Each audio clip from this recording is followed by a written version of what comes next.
regular garbage pickup portion, because that's why we specifically bid it out like that, so we can look at that and see if it makes sense to do the recycling, or we wanted to change the service, we would know what that cost is, and we just can't tell from that. If you're not qualified bid then. Arguably, Technically- it's again, Technically, we could throw this bid out They didn't follow if rules. there was a competitive bid, because they didn't. they did say included, so I don't know if that's technically. It's all inclusive, Yeah, because they said. except for the general note at the bottom. Yeah. They did say 1095, and it has like the other line in it that says included in above rate or whatever, so, you know. Keith, it's kind of a drop in the bucket, but we also are reducing the revenue projections for like composting and whatnot. What's the status of that? Is that something that's going away? We're not generating enough revenue. We're losing about 110 grand, I think, between composting charges, finished compost, and animal shelter fees. Is that a trend that's going to keep going? I don't think, I think that's always been the trend out there, as far as I know. I mean, it's a service that we're offering, it's not a money-making endeavor. You could never sell enough finished compost to break even at the compost. What's 200 grand from 2017? What's changed? What we get, it's reduced, our revenue's reduced from that? Right, 2017, 18 to what we're projecting this year for 18, 19. composting charges. What I have on the screen, Keith, is the historical data on the screen. So basically, you have the 16 actual, 310, 313, then bumped up to 452, but I believe in that year there was a big push.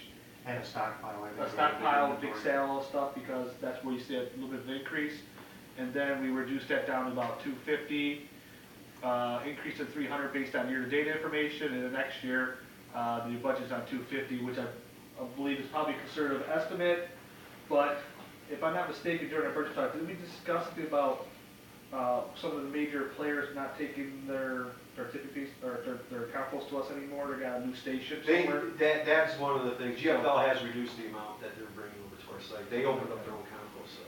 And we were projecting a huge shortfall this year, because they told us at the beginning of last budget year that they were going to be reducing it by like 75%. They didn't go down that far, but they have reduced the amount that they take here. That is one of the issues. It's not the sale, it's the product coming in. Because actually, the year before last, we almost ran out of compost, finished compost selling. We were going to close down because we didn't have any back. And that's where you see that large revenue, because there was a big push to sell. Well, I think they had some DOT projects in the area, so they were just coming and getting truckloads and truckloads. That didn't happen this year. But we seem to be pretty consistent in selling that. I think it's the product coming in is where the revenue loss is at. And if I'm not mistaken, the contract for our residential, they hadn't taken to us, but they were bringing other stuff that they were doing, but then they It's now not ours, have- it's the other communities. Okay. They Now built they their have a own. new station or Our something. stuff's got to come here, but nobody else. Correct. No, we do. We want other people to No, come I here, know. but They're yeah, not but obligated. what happened is they built their own compost site in, Lansing. is that where it was at? Yeah, and we doubted that, because we said it was too far, but he said no, because it's their own facilities, they are taking it. Now, with the cost of fuel going up, that could change. That could change, Right. yeah. So the one concern I have is, I was down at the compost a few times this summer, and we have a truck that drives back and forth and moves stuff around, and the guy driving it had an old rag over his face, and then sometimes he had a mask. It's so dusty. He got out, took that mask off, and you could see his skin underneath, and he's just black. Now it's 90 degrees, and I know we had an air-conditioned truck before. Why can't we get it again? They're using air-conditioned trucks right now.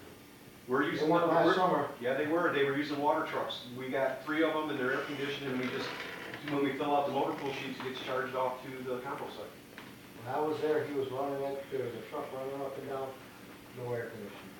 Well, we share all our vehicles as much as we can, and as you can see, the budget, I mean, We have 3 water trucks now? we got 1 water truck, Okay. and Where's they're that? not using, it's at the DPW site. It's parked right as soon as you pull in. And it's an old truck, But I they, understand, but they why can't isn't use it it. at the compost? They should be using it at the compost. I mean, you're right. But they have been using air-conditioned trucks. I can tell you right now, they've been using air-conditioned trucks. We got one, I do believe one that's assigned to the compost site, and they use whatever trucks we have available at the DPW. Okay. Do we do any statistics on who uses the compost? How many of our residents take stuff there? How many of our residents are customers? Yeah, it's all on the computer. We are, I mean, do you have any general stats you can throw at us? not out. 10% of our residents, 90% of our residents? It's very, very low. We actually cut the passes down to 1 because we have curbside. Everyone's using their curbside pickup, and they're not really using it. They do use it on occasion, but the bulk of it's coming from curbside. We do have we did do an analysis on the percentages of the residents. That's why we cut it down to 1 pass per year, because hardly anyone was ever using That it. stuff still ends up with us though, right? They gotta bring that to us? Yep. That all comes to us. One of our fears was that you had at the time roughly 2,000 rental properties, and where each one of those were getting 2 passes, most of those people had other rental properties in other communities, so they were bringing their junk and using their passes. So we said, A, you have to be a homeowner, and B, we reduced it to 1 because of the curbside. And you got a few people that, were a little bit upset, but I think after they got through it, they realized why we did what we did, and, we think it helped save some money and save some strategic, dumping from some of the land. The passes are all on the computer, so you can tell how many Yeah, people. and I And it's not that many. It's very. I still think the fees are too cheap. Yeah, as a matter of fact, I agree with you. We just got the fee schedule. We're gonna make some adjustments. That for sure we're gonna. We have to. The finished product, we're gonna bring the price up, but we don't wanna outprice ourselves with the surrounding area. No, you don't, I mean, you get a lot of, But I think we're gonna look at, cause we're only selling it $5 a yard. no, I mean, for the people to Come in. We gotta be careful, because GFL, like I said, they built a compost site, and we were really worried about. Dump trash. To come in and dump trash on a In trailer. the dumpsters, the In the dumpster dumpster. fees. It's too cheap. Yeah, we can look at that.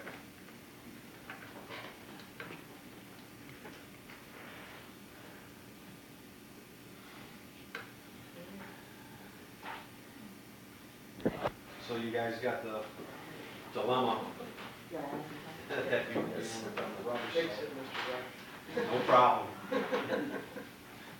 Done. Are you done yet? Okay. That's the one we're going, right? Water and sewer. Okay, if that's the question for that fund, then we'll finish it off with water and sewer, which starts on page 79. Towards the back.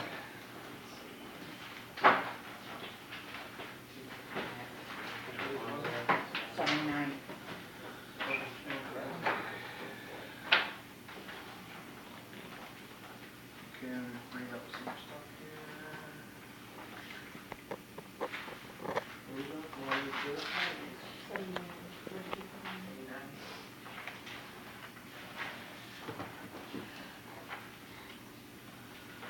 Okay, just to summarize, the water sewer Ecorse Creek is our utility funds. They're user fee based, customer based, so pretty much, your water user, sewer user, we charge user fees. And the third fund is Ecorse Creek, and that is a user fee, but what that represents is it's a joint venture with us and a couple other communities. It's a county system, the county charges us, and then we charge fees to our customers for those charges. It's a small fund. That fund is actually on page 85, but as you can see, a very small fund, but that's our third utility fund, as we call it. So, starting with sewer, and I guess the best place to start, and you guys will, council will receive this information for the approval of the water rates and sewer rates, but I'm going to put it on screen, and I believe that these rates have been approved by the Water Commission. Keith, if you can verify. Yep, Monday night they approved the 2.25 is one of them? So basically, this will come as a formal approval for council, but I just kind of give you guys a little heads up since we're talking about the funds. But this is pretty much this is the sewer system rate analysis and calculation. First column is the current, next column is the proposed rate. So as you guys are aware, the county no longer owns the sewer system. It is owned by the DUWA, which is the Downriver Water Authority. I'm actually the treasurer of that authority. So basically now the county doesn't charge us anymore, DUWA charges us. So that's what, if you guys remember, those were all approved by all the 13 communities. Go back to 13, right? the rates. Well, we're in the rates here, we're still, Okay. yeah. So, and then what this does is like this rate structure kind of goes over, okay, we put in all our expenses, kind of cash basis, capital outlay type stuff, and debt service to come up with, what we need to, what rate we need to cover our expenses. So the bottom line, going through all that, we have the cash flow requirement before the, so this is, we have to back out the revenue, we have our cash requirement. So this number here is what we need to achieve from the rates. And then our average usage is 2.7 million units, or in the unit is 100 cubic feet, to come up with our rate per unit.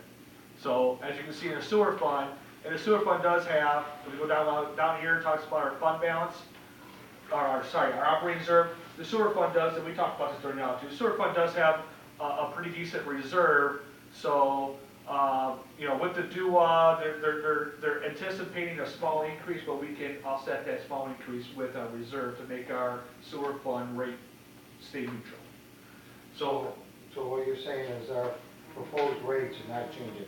for sewer, that is For correct. sure, it's gonna be 2.56 per unit. That is correct. And each unit is how many gallons again? 700, there's 750? 7.48 gallons in a cubic foot, and it's 100 cubic feet, so 100 times 7.48. Yeah, That's at one unit. one you use the 100 cubic foot, so. And then, like I said, it's anticipated that we bill out 2.7 million cubic feet, so. So that's in a nutshell, and then the ending reserve is about